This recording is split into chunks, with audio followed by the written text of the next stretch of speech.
Case 1. Nicole Marie Finn, 2016. West Des Moines, Iowa, USA. Before the headlines, before the courtroom, before the outrage, there was Natalie, a 16-year-old girl who used to laugh with her siblings, talk to neighbors through cracked windows, and try to protect her brother and sister even when she had nothing left to give. She was described as outgoing, polite, and warm, the kind of teenager who still tried to be kind, even when she was the one who needed help the most. She lived in a simple home in West Des Moines, tucked into an ordinary neighborhood where people waved from driveways and kids rode bikes in small circles. It was the kind of place where people trusted one another, where families were assumed to be safe behind their own doors. Natalie should have been safe too. But inside the Finn home, the walls hid a different story, one of hunger, isolation, and a mother who slowly stripped her children of food, comfort, and dignity. What neighbors later remembered most about Natalie wasn't her suffering. It was how she still tried to smile when she asked if they had extra bread or fruit. She shouldn't have had to ask at all. By early 2016, something had changed inside the Finn household. Nicole Finn, the adoptive mother of 5 children, kept the shades drawn and the doors locked. She sent thousands of messages to her ex-husband describing the children as worthless, blaming them for every problem she imagined, and insisting that they needed to be punished. Punishment soon meant something much darker. Natalie and her siblings were locked inside a bedroom with boards nailed across the windows. The carpet had been ripped out. Furniture removed, sheets taken. They were given a kitty litter box to use as a toilet, and sometimes, when water ran out, they drank from the small dish meant for cats. Food became a tool of control. Sometimes days passed without a real meal. Sometimes Nicole dropped scraps on the floor and walked away. During the summer of 2016, the children grew weaker. Natalie lost weight fast, more than any doctor would have allowed. But no doctor saw her. No teacher, no counselor. She wasn't allowed outside the room. On October 24, 2016, her body could no longer hold on. Her brother found her on the floor, barely responsive. He called 911 with a voice so flat and exhausted that dispatchers later said they knew something was deeply wrong before they even reached the house. When medics arrived, Natalie weighed 81 pounds, only a fraction of what a healthy 16-year-old should weigh. Her skin was thin, her body cold, her eyes half open but unfocused. She had been starved long enough for her heart to fail. The room was small and bare. Light leaked through the edges of a nailed-shut window. First responders stood frozen at first, not because of anything graphic, but because of how empty that room felt for a child who should have been full of life. There were no pajamas, no posters, no toys, no bedding, only the thin frame of a girl who had run out of time. A soiled adult diaper lay near her. The floor beneath her was cold. One medic whispered, "How long has she been like this?" No one in the room had an answer. Outside the house, neighbors began to gather as police cars filled the street. Some stepped onto porches with hands over their mouths. Others shook their heads, angry at themselves for not pushing harder when they saw Natalie ask for food during the summer. And then came the moment that officers later said they could never forget. If Natalie's brother hadn't called when he did, her younger siblings might have been next. Detectives from the West Des Moines Police Department began piecing together the final months of Natalie's life. They interviewed neighbors who told them she had knocked on doors asking for leftovers, explaining that she wasn't allowed to eat at home. Others recalled seeing her sitting outside in summer heat, looking thin and exhausted, wearing the same clothes day after day. Police pulled phone records and found more than 5,300 messages Nicole had sent to her ex-husband. Many were filled with anger. Many dismissed the children's needs. Some hinted at punishment by starvation. Surviving siblings were taken to the hospital. Doctors noted clear signs of long-term malnutrition. One child whispered to a nurse that he sometimes drank from the toilet because he wasn't allowed water. Iowa's Department of Human Services had received several reports earlier that year, but each one had been closed. The social worker assigned to the family was later fired, something that brought little comfort to the community but confirmed how many warning signs had been missed. When detectives reviewed texts, heard sibling statements, and examined photographs from the home, the truth was undeniable. Natalie did not die suddenly. She died slowly, over many months. And every day of that slow decline happened while Nicole Finn was only a room away. Nicole was arrested in December 2016. She showed no panic, no shock, only a distant calm that left officers uneasy. When asked to explain what had happened, she insisted she had done nothing wrong. She claimed the children refused to eat, that they were troubled, that she had tried her best. But the evidence said otherwise. Doctors testified that Natalie was so malnourished, her heart simply could not keep beating. Investigators found the door locks and nailed windows. Siblings testified that they were often trapped for hours without water. The messages Nicole sent showed a months-long descent into cruelty. Nicole had isolated her children. She had taken away food. She had treated their hunger as punishment. And she had done it all inside a quiet Iowa home that looked ordinary from the outside. Her ex-husband, Joseph, accepted a plea deal for his own role. Failing to intervene, failing to report, failing to act. He was sentenced to 30 years. But Nicole faced the full weight of the law. The courtroom was silent when the jury returned their decision on December 14, 2017. Guilty of first-degree murder.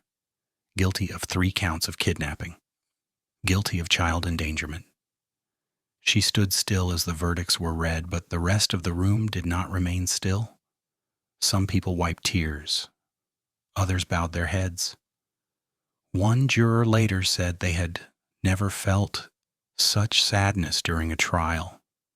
During sentencing in January 2018, Judge Karen Romano spoke plainly. Each child suffered. Each one deserves justice. Nicole received 3 consecutive life sentences. Natalie's siblings were placed in protective care, and neighbors left flowers, notes, and candles at the edge of the Finn home for weeks. Many wrote the same message again and again. We're sorry we didn't see more. We're sorry we didn't do more. And for many Iowans, Natalie's story became a reminder of something deeply painful. Sometimes the ones who need saving most are the ones who cannot speak for themselves. When you learn about a case like this, you can't help but wonder how something so terrible can grow inside a home that looks ordinary from the street. You wonder how a child with so much light in her eyes ended up alone on a cold floor waiting for a rescue that came too late. But every story like this is also a call, a reminder to look closer, to ask questions, to check on the children in our lives, and to trust our instincts when something feels off. Natalie deserved more than the world gave her, She deserved a warm meal, a safe bed, a real childhood. She deserved a mother who protected her. And so the question we leave with is simple but powerful. What does justice mean? When the one thing that needed saving was already gone. Case 2. Yemissi Nadege Keto, 2023. Waukee, Iowa, USA. On a quiet Thursday morning in Waukee, Iowa, the police were called to an upstairs apartment after a brief, shaken request for help. When the first officer climbed the steps and stepped into the hallway, he could already smell bleach drifting from one of the bedrooms. The air stung his nose as he pushed the door open with the edge of his hand. The small child lying on the carpet was only a year old. His chest didn't rise. His face was damp. One paramedic knelt beside him and tried again and again to bring him back, but nothing changed. The room was silent except for the faint hum of the air conditioner. Someone in the doorway whispered, "He's gone." His name was known in records only by initials, DK. He had been born into a small family, no siblings, no grandparents nearby, no relatives involved. His world was one apartment and one caregiver, his mother, 26-year-old Yemissi Keto. People in the building barely knew her. She kept to herself, carried her groceries upstairs, walked quietly to her car. Nobody guessed that inside her apartment, only minutes before the 911 call, she had harmed the child who trusted her completely. Detectives brought her to the station within hours. She sat in a small room with plain walls, answering questions through a French translator. She didn't deny anything. She didn't argue. She explained what she had done step by step, her voice steady, her hands still. She said she held her son down. She said she poured bleach and cleaning liquid onto his face. She said she covered his nose and mouth with her hand until he stopped breathing. She admitted she had done it on purpose. Investigators went back to the apartment to confirm her confession. The bottles were still open. The floor near the child's body was wet. The strong smell of chemicals covered every inch of the bedroom, drifting down the hallway and into the living room. Nothing in the apartment suggested another person had been there. Nothing pointed to an accident. It was a single moment of violence carried out by the one person he depended on most. The medical examiner documented the truth. The injuries on his face came from the bleach. The damage to his skin and airway matched what Keto had said. The cause of death was clear: suffocation made worse by the chemicals that had been poured onto him. There were no older injuries, no forgotten bruises, no long pattern of harm. It all happened that morning. 2 weeks later, police returned with an arrest warrant. Keto opened the door without hesitation and allowed them to place her in handcuffs. Neighbors watched from behind curtains, shocked by the sudden wave of officers walking her out of the building. When her trial began in early 2024, 3 psychiatric experts spoke about her mental state. 2 said she had been struggling. 1 said she still understood what she was doing. The jury listened to every detail, including her confession, the autopsy findings, and the scene left behind in that small upstairs bedroom. They didn't need long to reach a decision. They found her guilty of first-degree murder and child endangerment resulting in death. In April 2024, the courtroom was quiet as the judge read her sentence. Life in prison. No chance of early release. Keto stood beside her attorney, her hands holding onto the defense table as she listened. There were no family members in the gallery, no relatives stepped forward to speak. No one came to share memories of the boy who had died. Only the police chief released a statement afterward, offering condolences and acknowledging how deeply the case affected the first responders who tried to save the child. Some of them later said that the sight of that small body on the carpet would stay with them for the rest of their careers. Waukee residents left flowers outside the apartment complex for days. Some wrote short notes. Others prayed quietly. A few asked each other how something like this could happen without anyone noticing a sign, but there hadn't been one. The morning of August 31st was the first and only time anyone realized a child in that home was in danger. The tragedy of DK's short life lies in how quickly it ended, and how completely he depended on a mother who made a choice that cannot be undone. He had just begun to crawl. He was learning to stand. He had only a handful of memories stored in his heart. And now his story carries a painful reminder. The smallest among us need the closest watch. Sometimes danger doesn't arrive slowly. Sometimes it erupts in a single moment from the very person meant to protect a child. His life mattered. His story matters. And it leaves behind a question that many in Waukee still struggle with. How do you protect a child when the only person in their world is the one who harms them?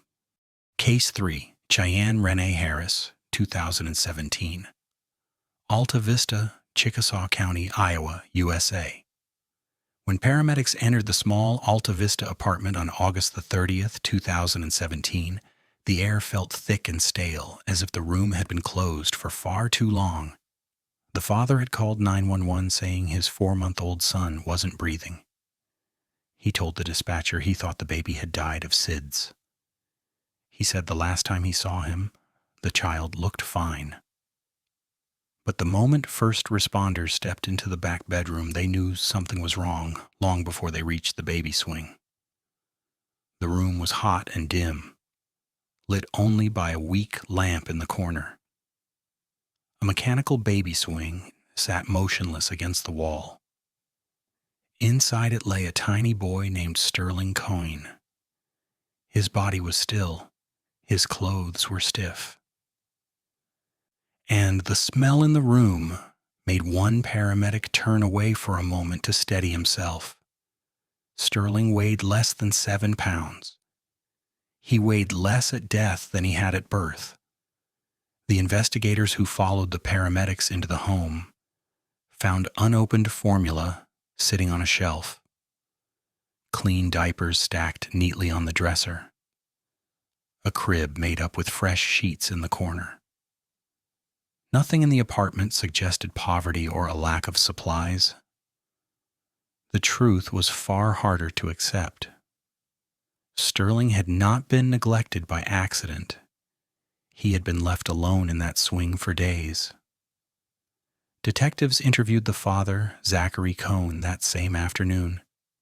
He insisted he worked long hours hauling chickens overnight and thought the baby's mother, Cheyanne Harris, had taken care of everything. He repeated the same sentence more than once. I thought he was fine. But the autopsy later proved the opposite. Sterling had been in the same position for 9 to 14 days, without a diaper change, without feeding, and without basic care. His diaper had become so soaked and soiled that the infection caused by it spread through his skin. A medical examiner explained that his condition reflected severe malnutrition, dehydration, and days without movement. Investigators brought in an expert to examine insect activity on the baby's clothing. That analysis matched the medical findings. The child had been left untouched for at least a week, likely longer. When detectives sat across from Harris in the interview room, she said she checked on him more often than anyone thinks. But every detail she gave contradicted the physical evidence. She couldn't name the last time she fed him. She couldn't recall the last diaper change. She said she was overwhelmed. She said she had been struggling, but she admitted she didn't go into the room for long stretches because she didn't feel up to it. The reality settled into one clear truth. Both parents were home. Both had access to food, diapers, and medical help. Neither acted. Neighbors later said they rarely saw the baby. One babysitter who had cared for him months earlier noticed he seemed underweight even then. A friend admitted she visited only to use drugs with the parents and didn't want to enter the baby's room because it smelled too strong. Detectives documented every detail inside that apartment. The temperature of the room, the condition of the diaper, the supplies within reach. The timeline of phone records showing hours, then days, without either parent checking on Sterling. The investigators could not find a single sign that he had been fed or changed in the final days of his life. When the case went to trial, the courtroom fell silent as the medical examiner described the level of dehydration and the infection caused by the diaper rash. The testimony showed that the pain would have been steady and intense, that the decline was slow, that Sterling had cried until he had no strength left to cry at all. A forensic entomologist explained how the insects discovered on the baby's clothing revealed the length of time he had remained in the same position. A babysitter described the signs she had seen months earlier. Every piece of evidence formed the same story. Sterling had been left alone long enough for his body to fail. Jurors listened to recordings of the father's 911 call. They viewed photographs from the apartment. They heard how the parents fed and clothed their older daughter regularly while leaving Sterling in a separate room. It did not take long for them to reach a decision. Zachary was convicted first and sentenced to life in prison. Months later, Harris faced her own jury. She cried at times during the trial. She told the judge she never meant for her son to die. But the evidence was overwhelming. The jury found her guilty of first-degree murder and child endangerment resulting in death. She also received a life sentence with no chance of early release.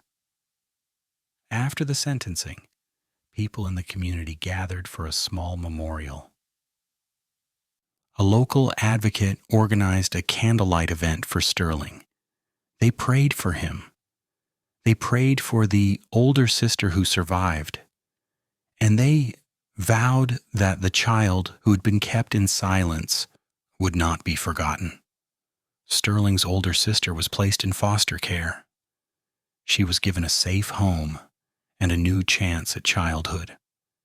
As she grew older, the community remained protective of her, determined she would never again live in the kind of isolation her brother endured.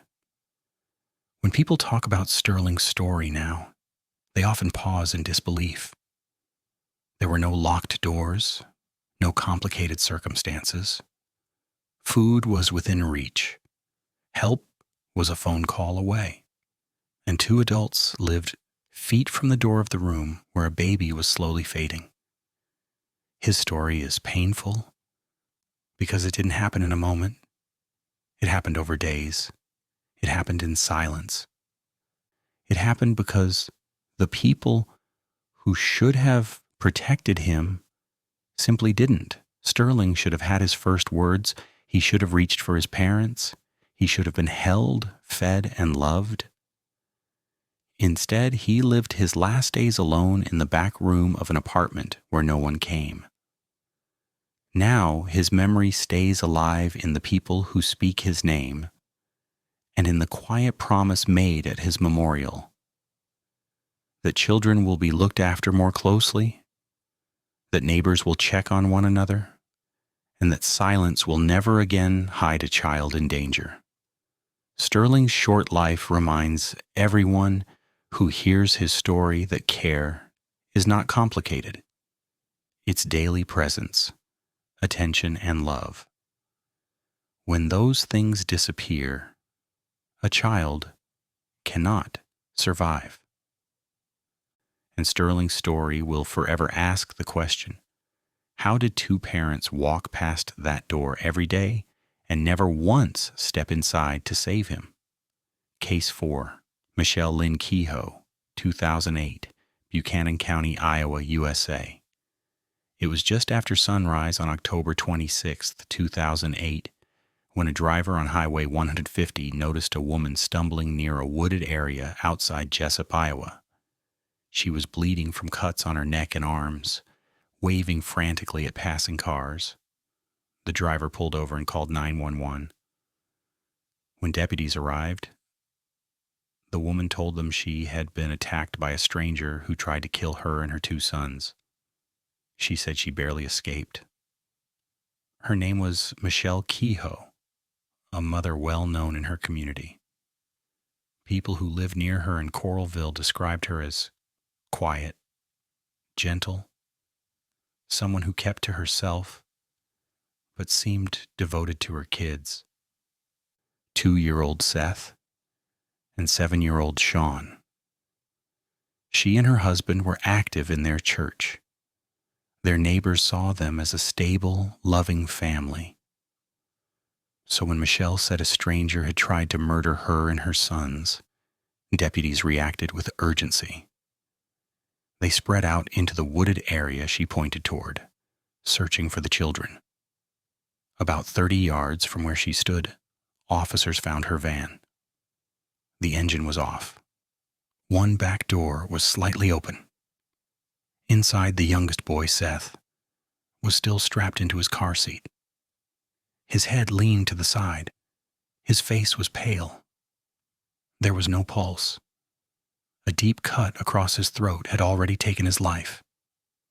The 7-year-old Sean lay on the floorboard, his clothes stained, his breathing shallow. He had a serious wound across his neck as well, but he was still alive. He whispered only 2 words when officers knelt beside him. "My mom."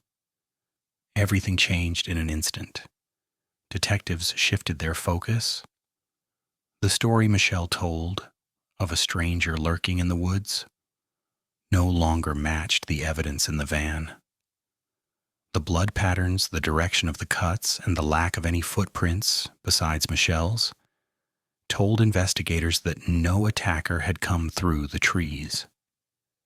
The injuries on her own body were examined carefully by specialists who determined that her wounds were self-inflicted. When questioned later that day at the hospital, Michelle's explanation faltered. Detectives asked simple questions: where she had been, why she stopped the van, how the stranger approached. Her story broke apart piece by piece. Finally, she admitted the truth. She had taken her sons into the woods alone.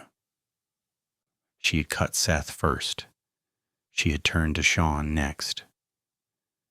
And then she tried to take her own life so no one would know. There was no stranger. There had never been one. Investigators pieced together the days leading up to the attack. Michelle had been struggling with depression for years. She had been hospitalized before. She had taken medication that didn't always help. Her husband had been trying to support her, unaware that her mental decline had deepened again. But even with those struggles, detectives and prosecutors agreed on one thing. She made a choice when she turned off the highway and pulled into that secluded area. She made a choice when she picked up the knife. And she made a choice when she told her surviving son to lie still and be quiet. What she didn't expect was that Sean would live long enough to speak. The boy recovered slowly at the hospital. Nurses said he stayed quiet most of the time, staring at the ceiling as though trying to understand what had happened to him. When detectives asked him gentle questions, he told them that his mother had made him kneel beside the van. He told them she had cut his brother first. He said she told him they were going to heaven together. His small voice carried the entire truth of that morning. Michelle was arrested after she was released from medical care. She faced charges for murder, attempted murder, and child endangerment. Her husband attended every hearing, sitting in the front row with his parents beside him. He cried more than once as the details were read aloud. Community members from Coralville later said they had never seen a man look so hollow. During the trial, doctors testified about her long history of depression. They explained she had struggled for years, that she had been hospitalized multiple times, that she had expressed fears of harming herself.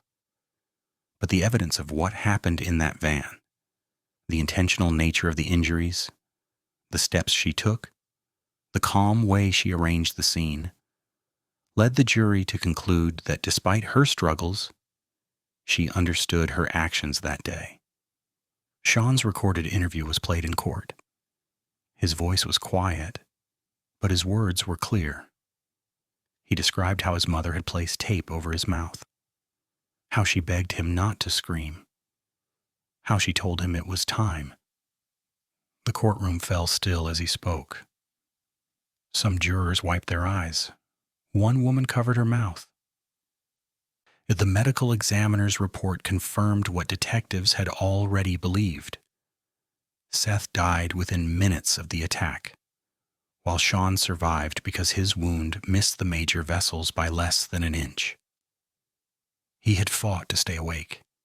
He had tried to crawl. He had nearly saved himself. When Michelle took the stand, she cried and apologized to the court, saying she didn't deserve forgiveness.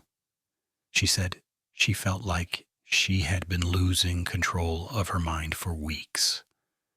But when the judge asked whether she knew the difference between right and wrong that morning, she said yes. Quietly, yes. The jury found her guilty of murder, attempted murder, and child endangerment. She was sentenced to life in prison without the possibility of release.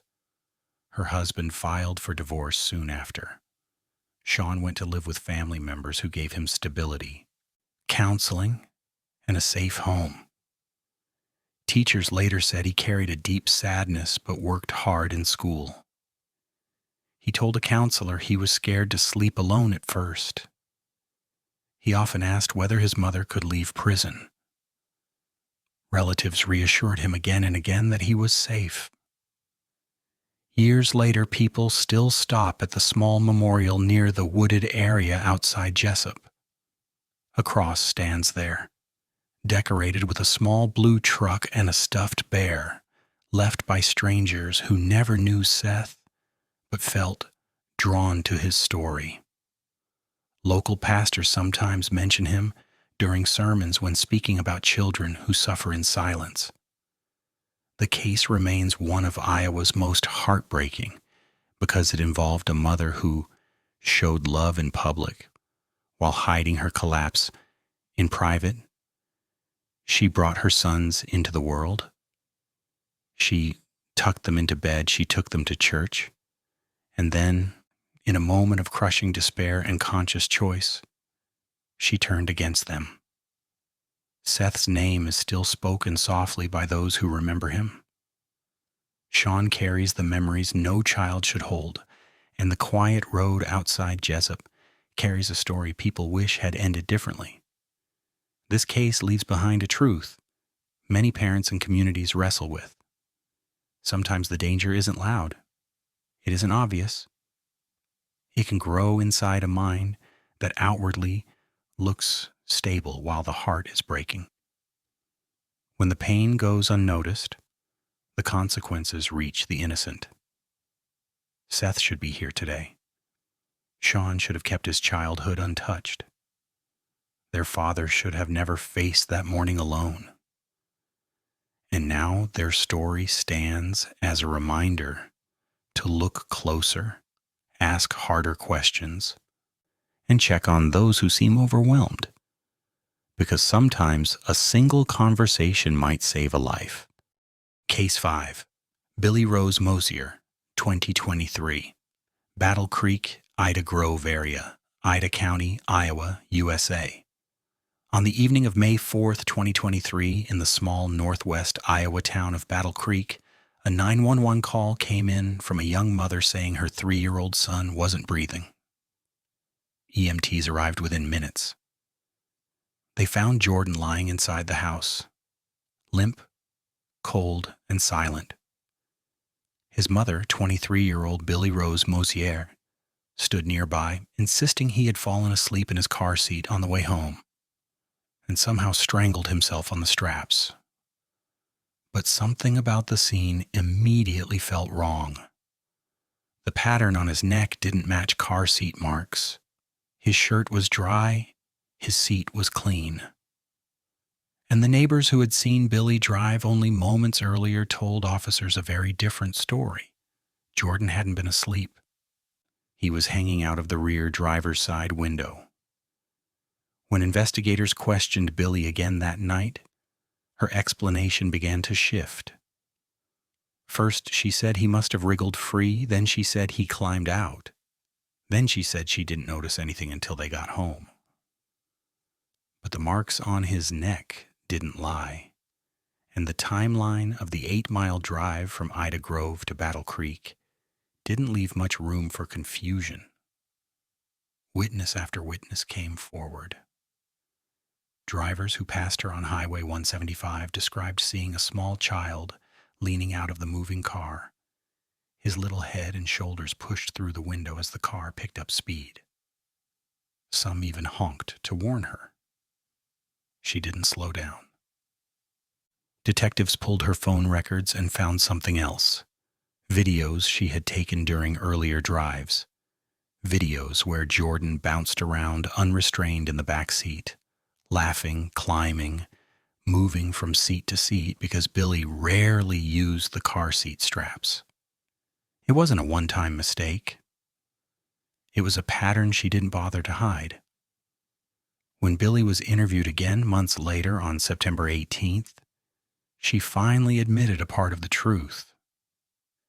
She said she had pulled into the driveway that evening, turned around, and found him hanging from the window. Not from a car seat strap, not from anything inside the vehicle. From the window itself, the same window she'd allowed him to climb through on countless drives before. The medical examiner reviewed every bruise, every mark on his neck, and every detail of her story. His findings were clear and firm. Jordan died from strangulation caused by window entrapment. This was not a mystery. It was not an accident without explanation. It was neglect that had gone on for months, until the final moment when his small body couldn't fight his way free. When the case reached court, Judge Jeffrey Neary heard every detail, the witnesses on the road, the phone videos, the interviews, the autopsy. Billie stood before him and said nothing during sentencing. She never apologized. She never gave the full truth. She only listened as Jordan's family spoke through tears. His father, Joseph Reed, told the court that he forgave her only so he wouldn't spend the rest of his life frozen in anger. But he also told her she had taken something that could never be returned. "There is a big hole in our hearts," he said quietly. "You were supposed to take care of him." Jordan's aunt spoke too, saying that Billie's habit of never securing him had been proven again and again, and that those choices cost a little boy his life. Judge Neary delivered the maximum penalty allowed by Iowa law, 50 years in prison and mandatory restitution. He told her plainly that this tragedy wasn't an accident. It was the result of choices made day after day, drive after drive, until one of them became fatal. Jordan was 3 years old. He loved to laugh. He loved small toys. He had a future waiting for him. But he also had a mother who treated the rules meant to protect him as suggestions she didn't need to follow. The community in Ida Grove still speaks about him softly. Families who once waved at Billie as she drove by now double-check car seats and straps every time they head out. Jordan's father keeps photos of him close by, remembering the little boy he described as gentle, curious, and full of life. And the truth that will always hurt is this: Jordan didn't lose his life because of chance or fate. He lost it because someone who was supposed to protect him chose convenience over safety until the danger became unavoidable. A child's life should never depend on luck. Jordan deserved better. And his story now stands as a warning, one that no parent, no caregiver, and no community should ever forget. Case 6, Tresa Marie Raines, 2007, Ankeny, Polk County, Iowa, USA. On an April morning in 2007, a young father in Ankeny dialed 911 with a shaking voice. His 5-month-old daughter, Zara Carly Yaman, wasn't breathing. Paramedics rushed into the small apartment, moved quickly down the hallway, and found the infant lying still in her crib. There were no bruises, no signs of a struggle, and nothing in the room that pointed to foul play. She was declared gone before noon. Doctors labeled it a sudden, unexplained infant death. The family buried her. Life moved forward, or at least tried to. For more than 2 years, everyone believed Zara had died in her sleep. Her grandparents grieved quietly. Her father replayed that morning over and over. Her mother, 24-year-old Tresa Raines, moved to Des Moines, remarried, and had another child. The case was closed. And then, in September 2009, a single tip cracked the truth open. Someone who knew Tresa went to the police with a troubling suspicion, a feeling that Zara's death hadn't been what it appeared to be. Detectives brought Tresa in for a questioning. They weren't expecting a confession. Most cold cases begin with denial, hesitation, or long explanations. Instead, Tresa told them exactly what she had done. She said Zara had been crying in her crib that morning. She said she felt overwhelmed, and she said she placed a pillow over her baby's face until the crying stopped. The detectives listening to her went quiet. She didn't try to soften it. She didn't blame anyone. She admitted that she had done it intentionally and then pretended nothing had happened. The original medical report hadn't caught anything unusual. No bruises, no trauma. That was why her death had seemed natural. But once Tresa confessed, all the signs pointed in one direction. The pillow had left no obvious marks. The act had taken only moments, and the truth had stayed hidden for more than 2 years. She was arrested the same day. When the case reached court, Tresa first faced a charge of first-degree murder, a charge that could have carried a lifelong sentence. But in July 2010, she accepted a plea to child endangerment, resulting in death, still a severe felony carrying up to 50 years in prison. In the courtroom, Zara's grandparents faced the woman who had taken their granddaughter's life. Her grandmother stood and spoke through tears, saying she still pictured Zara's final moments. A tiny baby looking up at the mother she trusted. She said she couldn't shake the image, no matter how hard she tried. Her grandfather asked Tresa a simple question. "Nod your head yes if you did this." Tresa lowered her eyes. She didn't respond. The judge said nothing could reflect the pain this family lived with. He read the sentence: 50 years in prison. For Raines, there were no outbursts, no explanation, only a short apology. "I'm sorry about her death." It was the only sentence she offered. After sentencing, Zara's father and grandparents returned to a home where the crib had long been put away. But the ache never left. The case left many parents across Iowa shaken. They had mourned with the Yaman family back in 2007. They had held their own children tighter after hearing about Sid's. And now they learned the truth behind the silence of that April morning. Zara's life was short, but she was treasured. The light of the whole family, her grandmother said. The little girl with the soft smile who never had the chance to take her first steps, speak her first words, or grow beyond the safety of her crib. Her story reminds every viewer of a painful truth. The most fragile lives depend entirely on the people who care for them. And sometimes danger doesn't come from outside the home.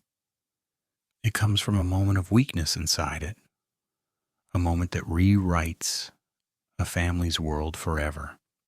Case 7, Mireya Bianca Balderas, 2012. Iowa City, Johnson County, Iowa, USA. On the last day of April in 2012, a call for help came from a small apartment on Waterfront Drive in Iowa City. A young man, 20-year-old Jorge Perez, told the dispatcher that the toddler in his care was having trouble breathing. When officers and paramedics walked in, they found 20-month-old Marcus lying on the floor with dark bruises across his face and stomach. His tiny chest rose only faintly. He was rushed to the University of Iowa hospitals, but the doctors could not revive him. Marcus had been alive only minutes earlier, but his body carried signs that told another story, a long one filled with pain that no child should ever endure. His mother, 18-year-old Mireya Balderas, arrived at the hospital soon after. She claimed she didn't know what had happened, that she had left Marcus with her boyfriend Perez while she went to school. But detectives could see that this wasn't a single moment of harm. The bruises were fresh and old at the same time. Some had begun to heal, others were deep and new. The doctor saw marks on his back, stomach, and head. His ribs showed fractures at different stages, his liver had been bruised, his diaphragm torn, his adrenal gland injured. His brain carried bleeding that no fall or accident could explain. The truth was clear. This little boy had been beaten and smothered many times over many days. When detectives interviewed Perez, his story collapsed quickly. He admitted he had struck Marcus with his knuckles. He admitted he stepped on him. He admitted he pressed a pillow over his face to quiet him 6 or 7 times.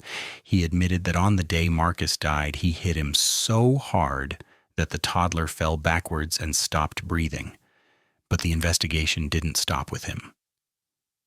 There were text messages on Mireya's phone. Messages to Perez complaining about Marcus crying. Messages telling him how to strike the boy on the bottom so it won't leave marks. Messages that made it clear she knew what was happening and did nothing to stop it. Detectives found out that just 5 days before Marcus died, Perez had been arrested for leaving the child alone in the apartment.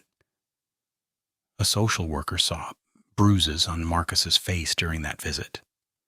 Still, Mireya stayed with Perez. She brought her son back to that same apartment. She allowed the same cycle to continue.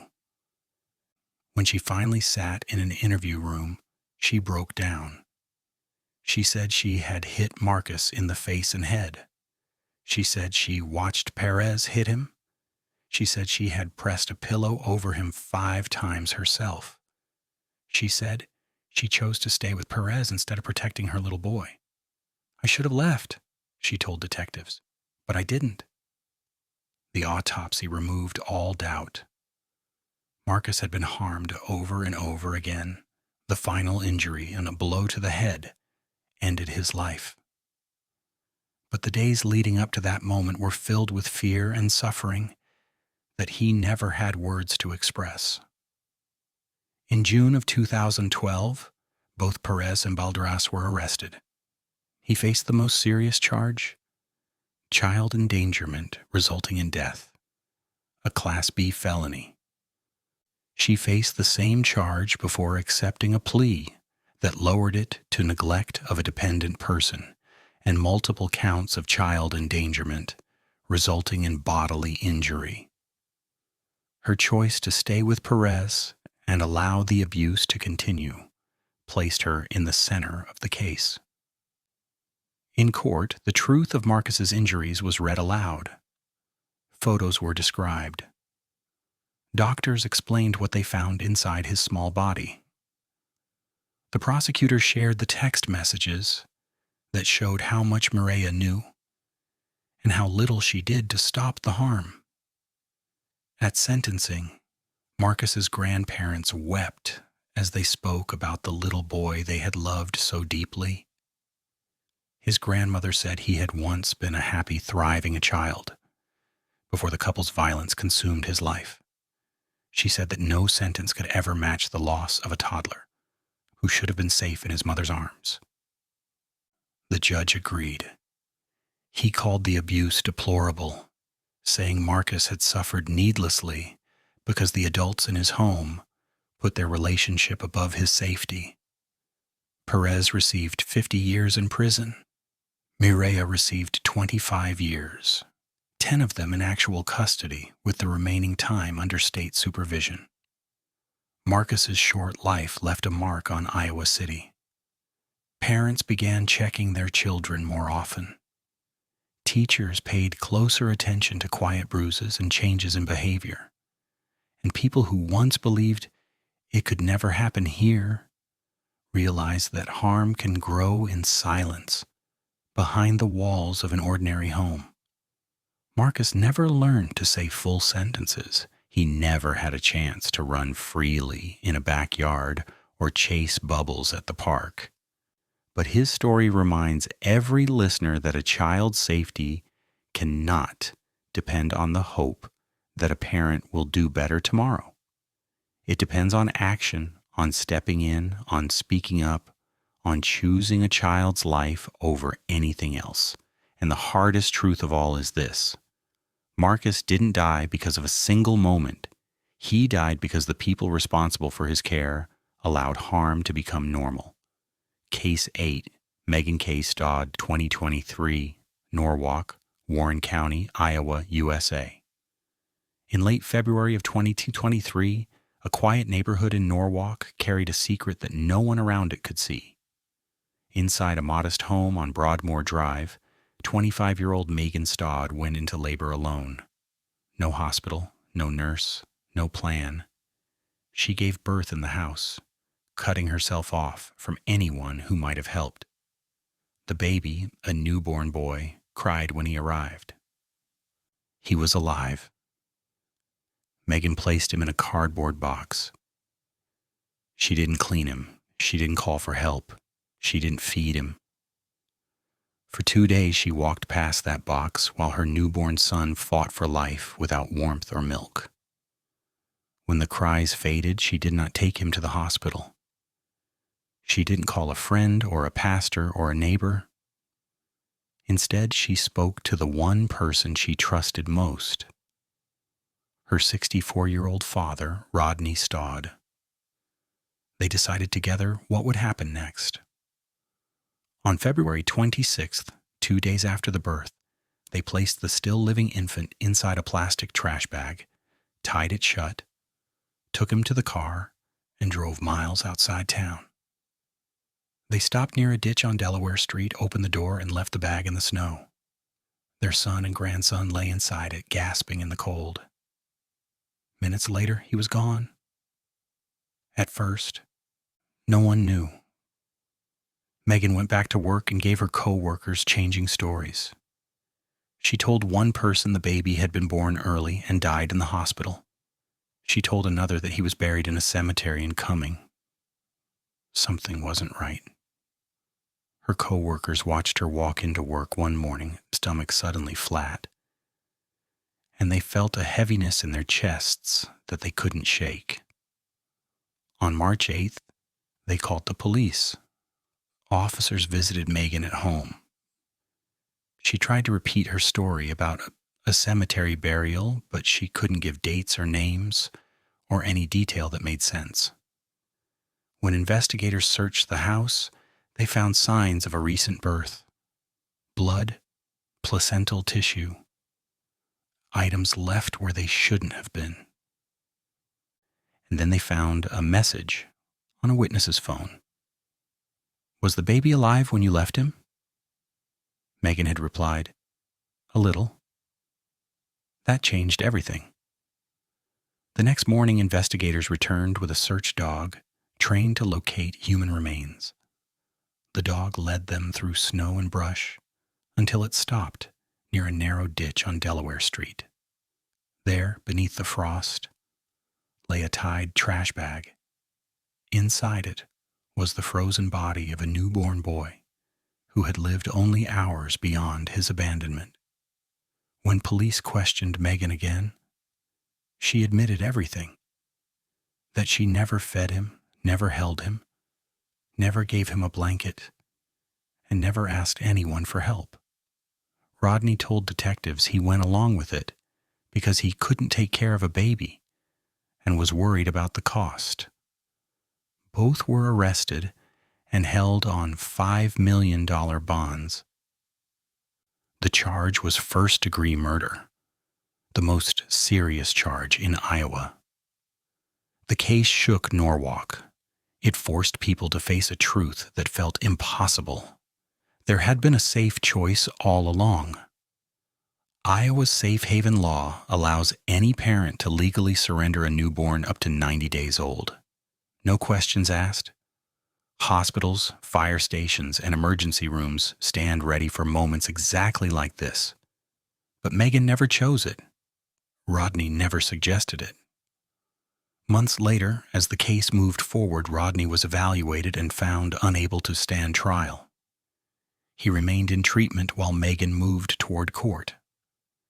In July of 2024, she changed her plea to second-degree murder, accepting 50 years in prison with a mandatory minimum of 35 years before she could ask for release. In August of 2025, doctors found Rodney competent. In September, he stood before the judge and took the same plea. He received the same sentence. The courtroom was silent as the judge read the terms. The biological father of the newborn, Zach Wilson, stood in the gallery and said the loss had broken him in ways he couldn't put into words.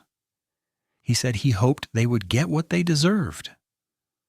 Officers from Norwalk described the emotional toll on the department. One said, "This left a scar on every one of us." After sentencing, something meaningful happened. The city of Norwalk installed a safe haven baby box at its fire station, a protected space where a desperate parent can leave an infant safely, legally, and anonymously. It became only the third baby box in Iowa. The hope was simple. If even one struggling parent chose that box over silence, a life could be saved. The newborn left in the ditch never had a name offered publicly. No birthday celebration, no baby photos, no story beyond the one that ended far too soon. But his short time on Earth moved an entire community to act, to build something that could spare another child from his fate. And that is why his story must be told. Because someone else may hear it and choose mercy instead of fear, help instead of secrecy, and life instead of loss. Case 9, Jackie Burkle, 2012. Huxley, Story County, Iowa, USA.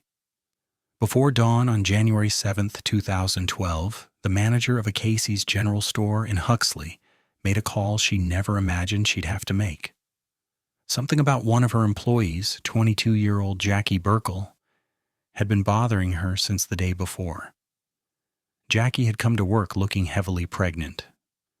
Then, almost overnight, she appeared flat-stomached, pale and exhausted. She called in sick.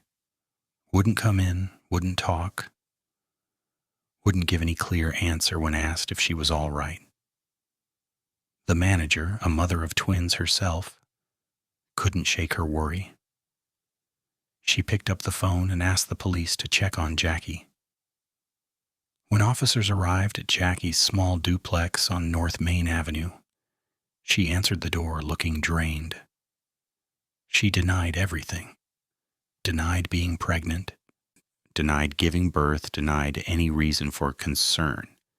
But something in the way she held herself made officers question her story. They asked her to take a medical test at the hospital. She hesitated, then agreed. The test confirmed it. She had given birth within the last 24 hours. Back at the station, Jackie sat in a quiet room. She didn't fight. She didn't argue. She didn't try to stretch out the lie. Once the officer closed the door, she bent her head and admitted what she had done. She had given birth to twin girls alone in her home on January 6th. Both babies had been born alive, and both were no longer living. When officers searched the area around the duplex, they walked to a car parked in the driveway. Inside the trunk, wrapped in place side by side, were the bodies of the newborns. The shock rippled through Huxley. This was a town where people greeted each other in the grocery store, where neighbors brought casseroles during hard weeks, where someone noticing a change in your appearance usually meant a caring question, not a criminal investigation. But now they were faced with something they could hardly process. Jackie had hidden her pregnancy from everyone, her co-workers, her parents, and the father of the babies, whose identity she never disclosed. She kept the secret for months. She worked her shifts. She went home. She walked past neighbors with a growing belly she always insisted was an infection or bloating. No one pushed harder than she allowed. Inside her home, the truth grew heavier. When questioned, Jackie said very little. She didn't explain why she rejected help. She didn't describe her labor. She didn't speak about the hours after the birth. She offered no reason for choosing secrecy over safety. Officers said she sat still, her hands folded in her lap, responding only in short phrases when asked direct questions. The medical examiner later confirmed that both infants had lived after the delivery. What happened next, the acts that ended their lives, remained sealed in court records. But police made it clear their deaths were intentional. Jackie was arrested and charged with 2 counts of first-degree murder. Her bond was set at $1 million. At her first court appearance, she stood quietly wearing a plain sweatshirt, barely lifting her eyes. Over the next months, her attorney filed notice that she would pursue an insanity or diminished capacity defense. She underwent evaluations. The results were never shared publicly. Then, in August 2012, with trial approaching, Jackie changed her plea. She admitted guilt to 2 counts of second-degree murder, each carrying a 50-year sentence. The judge accepted the plea. There was no long speech, no emotional outburst, no explanation from Jackie. The sentence was immediate. 50 years for one daughter, 50 years for the other, served at the same time. After the hearing, Jackie's parents released a short statement asking for privacy. The town felt the weight of the case for months. People asked themselves whether they should have looked closer, asked another question, offered another hand. Police said one thing clearly. If the manager hadn't trusted her instincts, the truth might never have been found. Jackie now serves her sentence in the Iowa Correctional Institution for Women. Her daughters, unnamed in public records, rest without the future they deserved. 2 newborn girls whose lives ended before they had the chance to be held or sung to or carried out into the morning sun. Their story reshaped Huxley. It pushed the community into deeper conversations about safe haven options, maternal mental health, and the quiet battles some people hide behind a polite smile. Most of all, it stands as a reminder that sometimes the bravest act is speaking up, even when the signs are quiet, even when you fear you might be wrong, because one call saved the truth from disappearing forever. Case 10, Alicia Marie Ritenour, 2014. Oskaloosa, Mahaska County, Iowa, USA. On the afternoon of January 24, 2014, a 911 call came from an apartment in the Southern Hills complex in Oskaloosa. The caller was a young mother named Alicia Marie Ritenour, saying her 18-month-old daughter, Ava, wasn't breathing. When police and EMTs arrived, they found the toddler lying on the bedroom floor under a small blanket. Her skin was cold. Rigor had already set in. She had been gone for hours.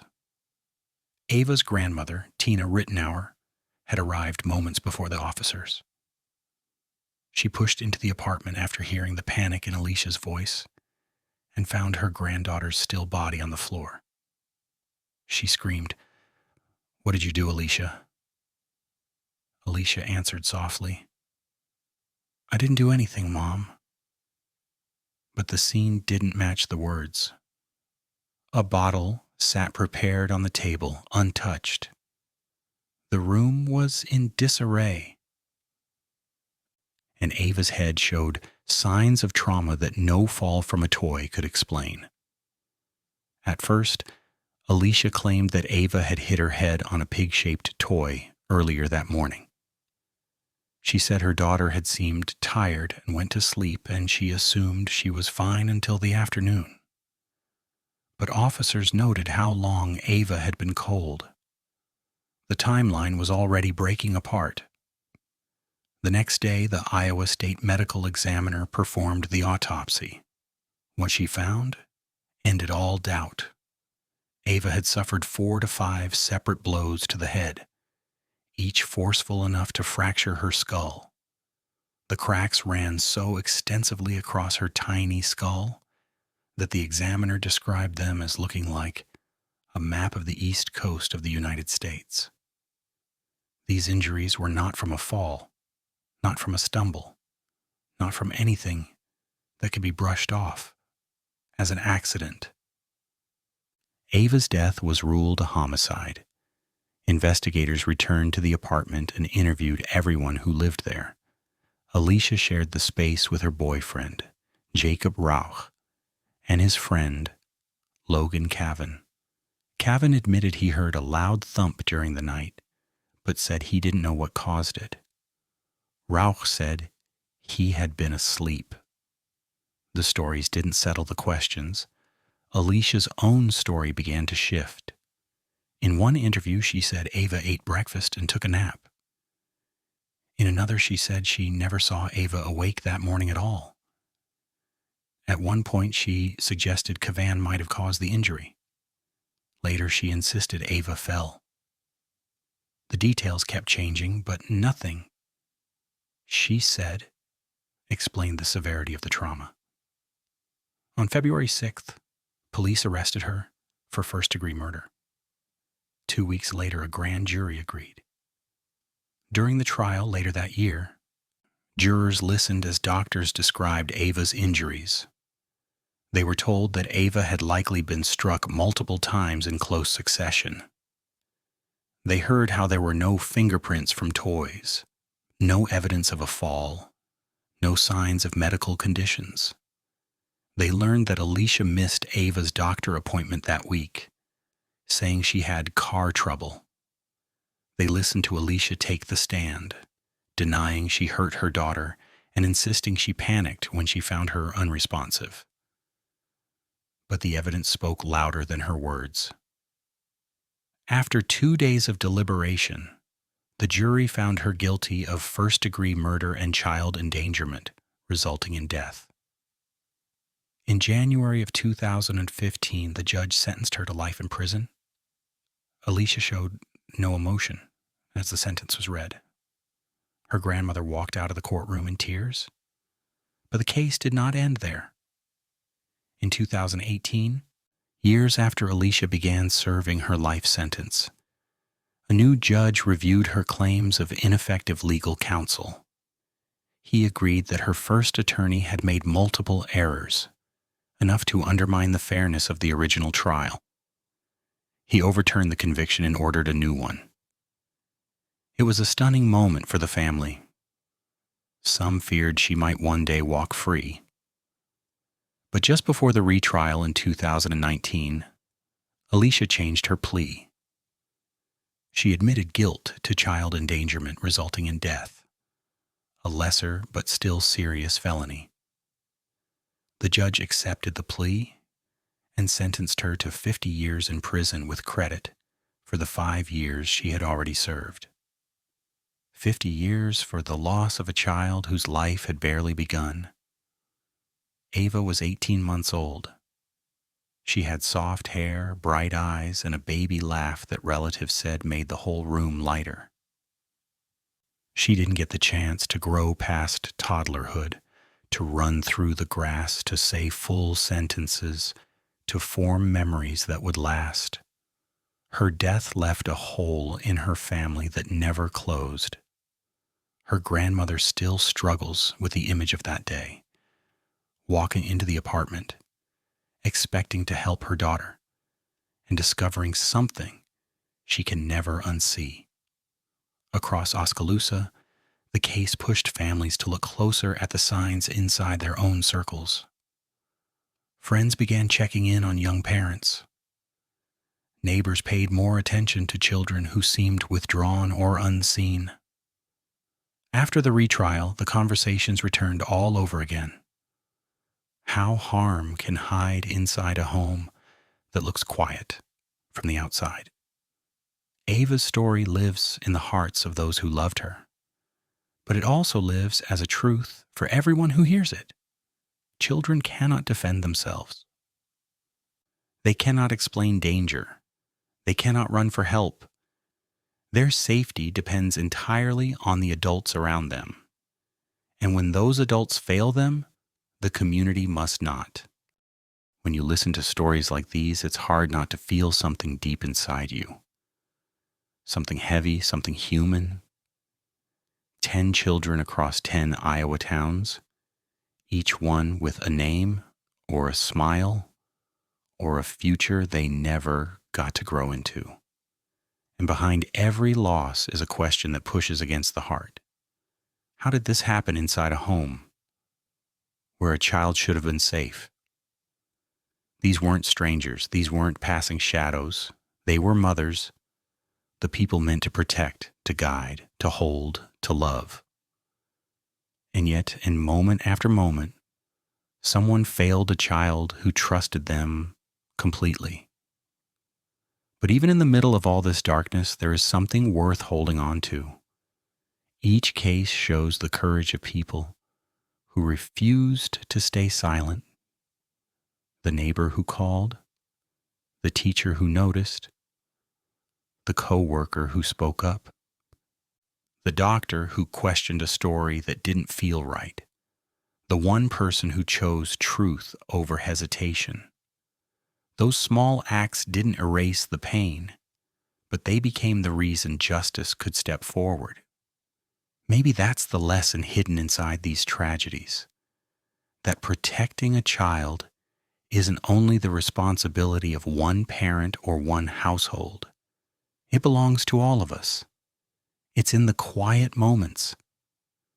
When you sense a bruise that doesn't match the story, when you hear crying that goes on too long, when someone seems afraid to speak, those moments matter more than we realize. For anyone watching who carries their own scars or their own memories of being hurt by someone they loved, I hope you know this. Your story matters. Your life matters. And your healing is not out of reach. Justice was found in these cases. But healing is a journey that continues for the siblings who survived, the grandparents who grieve, the first responders who still remember the silence of those scenes, and the communities left with more questions than answers. So as the screen fades, I leave you with one thought, simple but true. A child's safety often begins with the person who pays attention. And one final question, the kind that stays with you long after the story ends. What does justice mean? When the most innocent among us never had the chance to ask for help?